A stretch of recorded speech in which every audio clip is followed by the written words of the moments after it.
우리가 살고 있는 이 세상에는 항상 갈등이라고 하는 게 있습니다. 개인적으로 보면 내적으로 갈등, 또 가정도, 교회도, 나라도 늘 문제가 있어요, 문제가. 그리고 요즘에 어디에 가면 항상 좋은 말보다는 힘들다라고 하는 말을 많이 듣게 됩니다. 그런데 이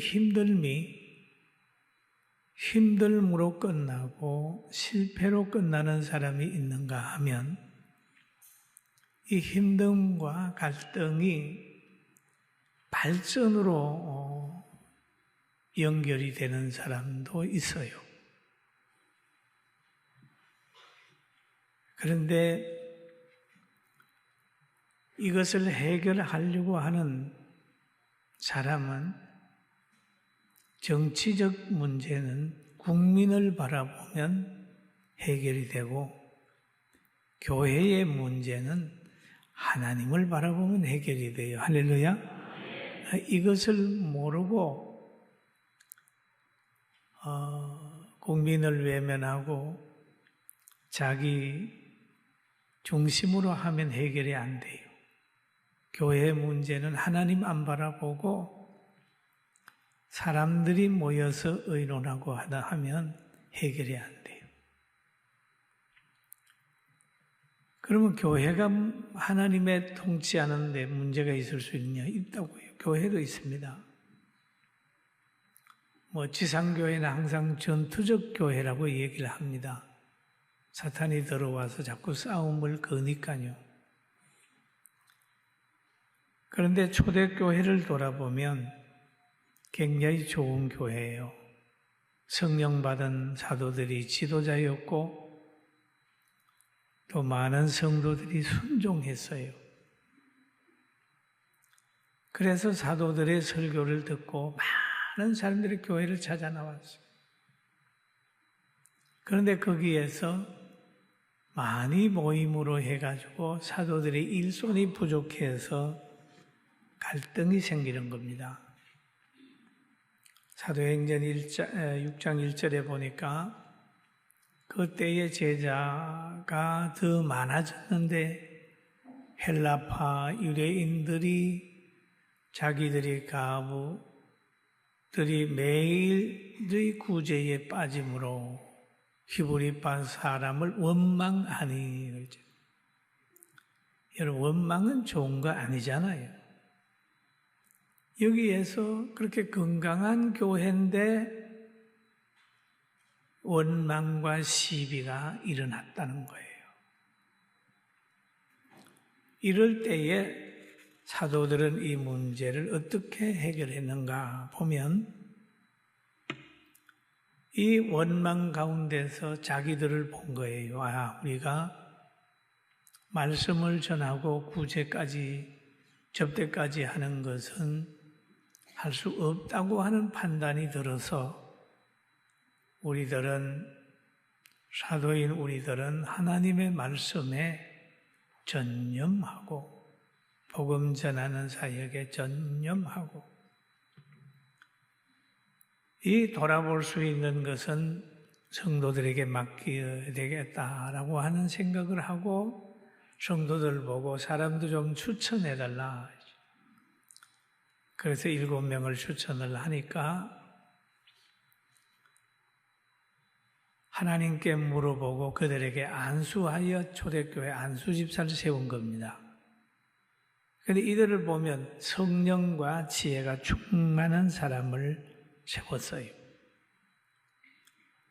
그랬더니 하나님의 말씀이 점점 왕성해져서 예루살렘에 있는 제자의 수가 더 심히 많아지고 허다한 제사장의 무리도 이 도에 복종하니라 그랬습니다. 7 집사의 활동이 시작이 됨으로 인하여 교회가 힘을 얻고 원망이 없어졌어요. 그런데 7 집사 가운데 한 집사, 서대반 집사라고 하는 분이 계십니다. 그 집사는 성령과 지혜가 충만했어요. 그는 복음을 전하기 시작했습니다. 성령 충만 받아서 성령의 인도함을 받아가지고 복음을 전했습니다. 그러면서 쭉 이제 설교가 말씀 전함이 끝나가면서 사도행전 7장 51절에 가가지고는 이렇게 얘기를 합니다.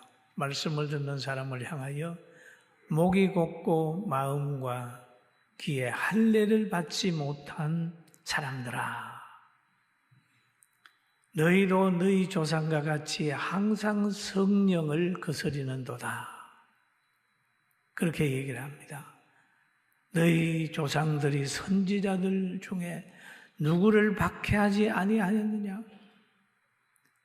의인이 오리라 예고한 자들을 그들이 죽였고 이제 너희는 그 의인을 잡아 준 자요 살인한 자가 되나니 라고 하는 그들의 죄를 강하게 지적을 하게 됩니다.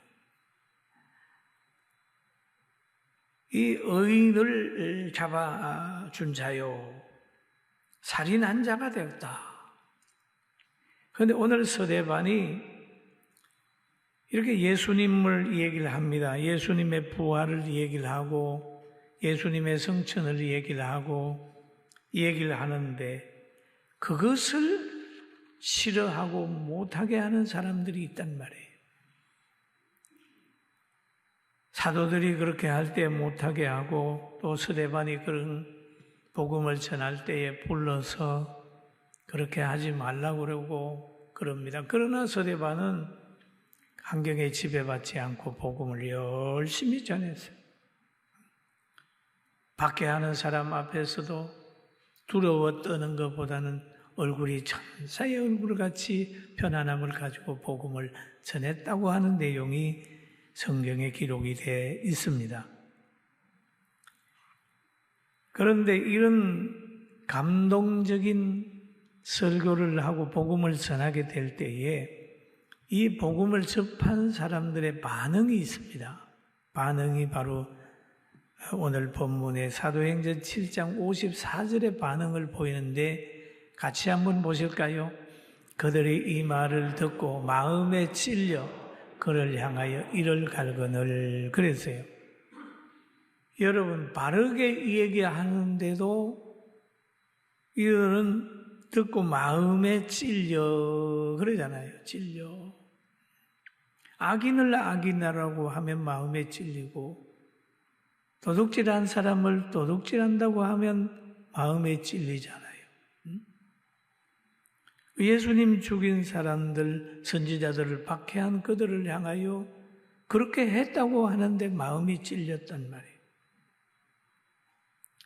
그런데 2가지가 있습니다. 사도행전에 보면 베드로의 설교를 듣고 나서 또 마음에 찔렸다고 하는 표현이 있어요. 2장 37절에 보면 그들이 이 말을 듣고 마음에 찔려 베드로와 다른 사도들에게 물어 이르되 형제들아 우리가 어찌할꼬 하거늘 라고 하는 얘기를 말씀이 있어요. 여러분 마음에 찔림이 왔을 때 사도들을 찾아가서 상담을 하게 되면 길이 열리게 되는데 오늘 서대반의 설교를 듣고는 마음에 찔리게 되니까 자기들끼리 마음을 합쳐가지고 자기들의 죄를 지적하고 복음을 전하는 서대반을 죽이게 되는 거예요. 여러분 혹시 성경 설교 듣다 마음에 찔리면 믿음 없는 사람하고 입 맞추지 말고 상담하지 말고 성경 보면서 자기 죄 찾아가지고 행복한 자의 그 길 찾아가기를 주의 이름으로 축원합니다. 아멘. 원래 어둠은 빛을 싫어하고 거짓은 진실을 싫어합니다. 성령 충만 받은 사람은 어둠에 있는 세상 사람들에게 배척을 당하게 되어 있는 것입니다. 그러나 스데반이 그냥 그 무리에 의해서 박해를 받는 거예요. 막 분노하고 그들 앞에서 스데반이 그럽니다. 스데반이 성령이 충만하여 하늘을 우러러 주목하여 하나님의 영광과 및 예수께서 하나님의 우편에 서신 것을 본다. 그리고 육체의 고통과 두려움을 하나님께서는 영적, 신비적 능력으로 극복하게 하는 겁니다. 극복하게. 하늘문을 열어서 스데반으로 하여금 죽은 육체를 벗고 가는 그곳이 있다는 것을 보여주는 거예요. 내가 너와 함께 있다는 걸 하늘문을 열어서 스데반에게 보여주고 있는 겁니다. 스데반이 말합니다. 보라, 하늘이 열리고 인자가 하나님 우편에 서신 것을 보노라. 보노라. 그렇게 얘기를 하잖아. 여러분, 이 하나님의 영광을 보는 이 눈은 이성의 눈이 아니고 성령의 눈이고 신비의 눈이고 다른 사람이 이해 못할 눈이에요. 할렐루야. 이해 못할 거예요.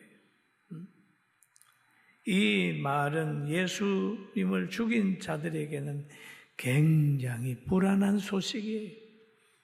자기들이 지금 십자가에 달아가지고 죽여서 무덤에 장사되는데 그분이 부활했다고 하는 소리도 들으면 막 싫어하는데 또 그렇게 전하는 사도들 보고 부활을 전하는 사도들 보고 막 박해를 했는데 오늘 이 스데반을 보니까 하늘에 하나님 우편에 서신 것을 보노라 얘기를 하니까 이들이 얼마나 싫겠어요.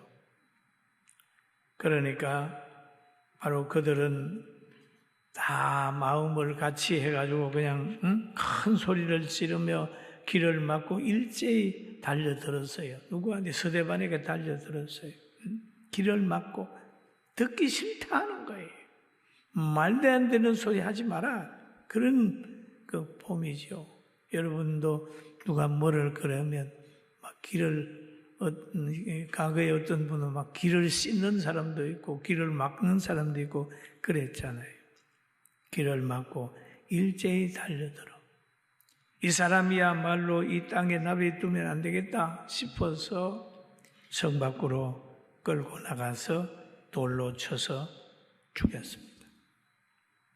야, 돌로 쳐서 스데반을 죽이는 그 과정 속에서 누가 있었냐 하면 사울이라고 하는 청년이 발 앞에 청년이 거기에 있었어요. 옷을 지키는 사람이 됐습니다.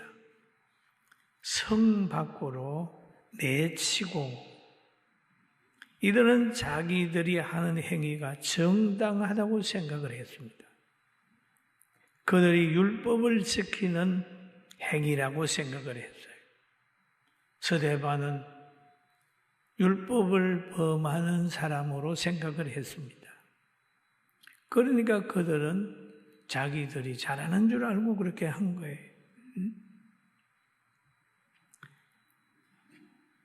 그런데 그것을 어디에서 볼 수 있느냐 하면 사울이 회심한 후에 그의 고백을 들어보면 알 수가 있습니다. 예수님을 모르고 박해했고 그의 제자들도 박해했고 알지 못하고 또 스데반을 죽이는데 박해했다 안 하고 하는 것은 바울이 디모데에게 얘기를 합니다. 디모데서 전서 1장 13절을 같이 볼까요? 내가 전에는 비방자요 박해자요 폭행하는 자였으나 도리어 긍휼을 입은 것은 내가 믿지 아니할 때 알지 못하고 행하였음이라. 알지 못하고 그가 비방을 하고 박해를 하고 폭행을 하고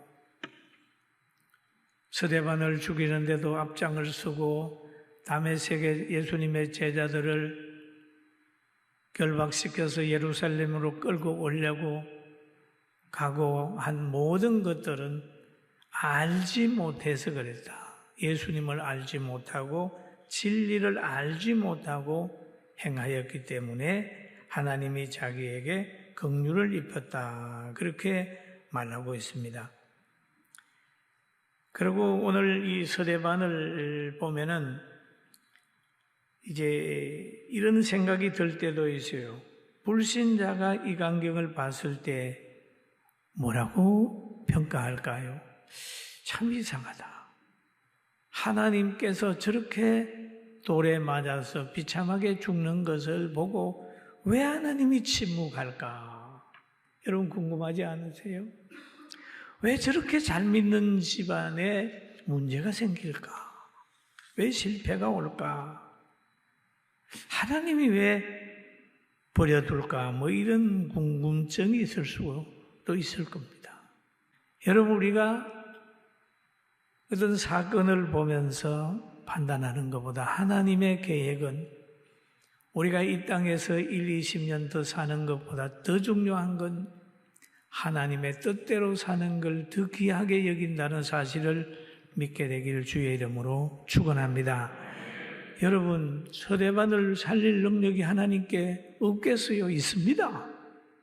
그런데 하나님께서는 스데반을 순교의 제물로 받으시는 거예요. 그리고 여기에 보면은 스데반의 영광을 받는 그 스데반에 주는 교훈이 있습니다. 교훈이 있어요. 그들이 돌로 스데반을 치니 스데반이 부르짖어 이르되 주 예수여 내 영혼을 받으시옵소서. 순교자는 영혼을 부탁할 때가 있어요. 여러분 영혼을 부탁할 때가 있습니까? 여러분 어려울 때에 부를 사람이 있습니까? 우리가 육체가 무너질 때에 영혼을 하나님 부탁합니다 라고 할 수 있는 하나님과의 관계가 지금 회복되어 있습니까? 근데 스데반은 회복이 되어 있습니다. 내 영혼을 부탁합니다. 하늘 열린 하늘문을 바라보면서 하나님 우편에 예수님이 계시고 자기는 지금 돌에 맞아서 피를 흘리며 죽는데 여기에 대한 분노와 아우성보다는 하나님 내 영혼을 부탁합니다 라고 얘기를 하고 있잖아요. 그리고 스데반이 여기에 보면은 무릎을 꿇고 크게 불러 이르되 주여 이 죄를 그들에게 돌리지 마옵소서. 이 말을 하고 자니라 그랬잖아요. 이 죄는 뭡니까? 살인죄입니다.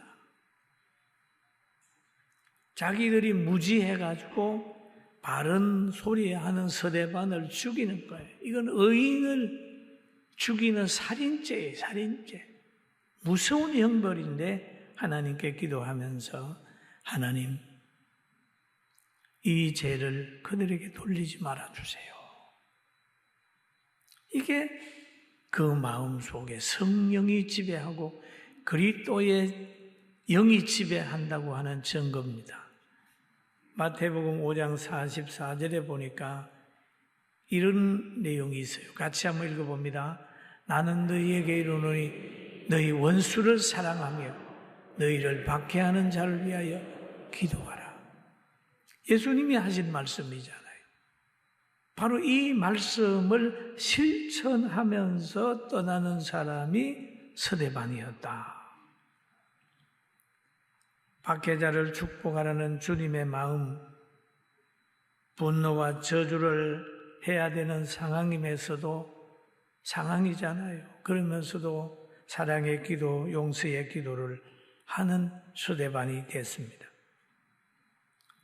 여러분, 우리는 잘못 알다가 보면 무슨 일을 하는데 나는 집사니까 해도 되고 또 뭐 먹고 박해하고 하는 그런 것들 보면 누구는 안 되고 나는 되고 뭐 이런 생각을 하는 사람이 있어요. 누구는 주의 일 해야 되고 나는 안 해도 되고. 여러분, 그거 아니고 우리는 그리스도 안에서 한 몸입니다. 아, 왜? 그리스도 안에서 하나이기 때문에 사역이 다를 뿐이지 지체는 한 지체예요. 한 지체. 여러분, 손이 불에 딘다고 해서 발이 편안합니까? 머리가 깨진다고 해서 머리만 죽습니까? 발도 손도 다 죽어요. 한 지체라고 하는 것은 똑같은 거예요. 사역만 다를 뿐이지 똑같은 거예요. 우리는 하나님을 생각하면서 순교가 얼마나 아름다운 것임을 깨달으면서 살아생전 육 때문에 어디에 가서 치지 말고 정말 하나님의 영광이 있다고 하면 생을 드릴 수 있는 그런 자세가 저에게 있어야 될 것 같아요. 여러분 보고 그렇게 하십시오 하는 것은 여러분이 저보다 믿음이 좀 없잖아요. 저는 많이 살았어요. 나는 병들어 죽을 몸 하나님이 살려주셨어요. 여러분에게도